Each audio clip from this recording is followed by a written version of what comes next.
Welcome back to the Island Princess and the World Cruise. We are currently on our way to New Zealand. Our next segment of our voyage takes us now down from the South Pacific, from the little Polynesian islands, and we're now going full speed into our first port of call in New Zealand, which is the Bay of Islands. How nice does that sound? We are currently day 2 into a 4-day crossing. Technically though, this is a 5-day crossing. So why is it only 4? We're about to cross the international date line. Now, I'm not going to explain how this works because I'll be here forever. But basically, as we travel westwards on this world cruise, every 3 or 4 days, we gain an extra hour because of the time zones. Since starting in LA, we've jumped about 4 or 5 time zones. I'm not quite sure how many we've done, but we've done a lot. But tomorrow, Tuesday, the 7th of February, will not exist because we don't just jump 1 hour ahead tomorrow. We jump an entire day ahead. So we are going through what we call the international date line. The way the time zones work based on how they created this back in, I don't know when, but London was the center of the world and they decided that anything going east towards China and Australia would gain an hour, sort of every sort of time zone jump. And when you go west to America, you would lose an hour every time zone jump. So you would go back all the way to minus 12 hours and all the way forward to plus 12 hours. And of course, as you go around the world, those two time zones are inevitably going to meet in the middle of the Pacific Ocean. And that is the international date line, which is exactly what we're about to cross tomorrow. So this is super weird for me because all of my shoreside colleagues right now are in California.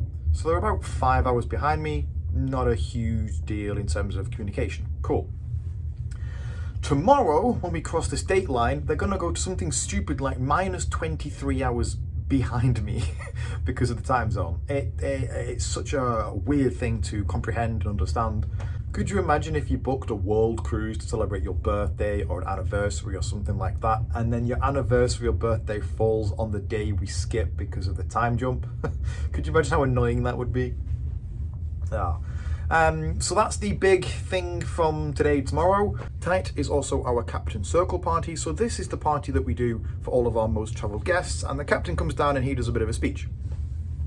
But part of this party as well is that I do a bit of a speech about the future of Princess and what the new itineraries are and things like this, which on this ship I'm thoroughly enjoying. I didn't particularly enjoy it on my last contract. I was very constricted as to what I could say, what I could do, and it was very, very tight. I couldn't really have a lot of flexibility. That's what I'm trying to say. I didn't have a lot of flexibility in what I could say or do.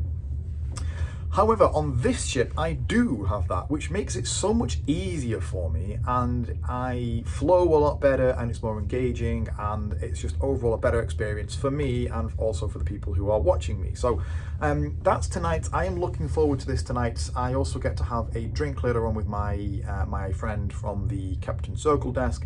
It's like a tradition. We do a party and we have a Diet Coke, you know. And then in about 3 days' time, technically it's 2 days because of the day jump, we are in New Zealand. We are in the Bay of Islands. I lived in Australia for a little while, but I never actually got around to doing New Zealand. So I'm very looking forward to actually finally seeing New Zealand. It was a bit of a regret that I never actually got to do it.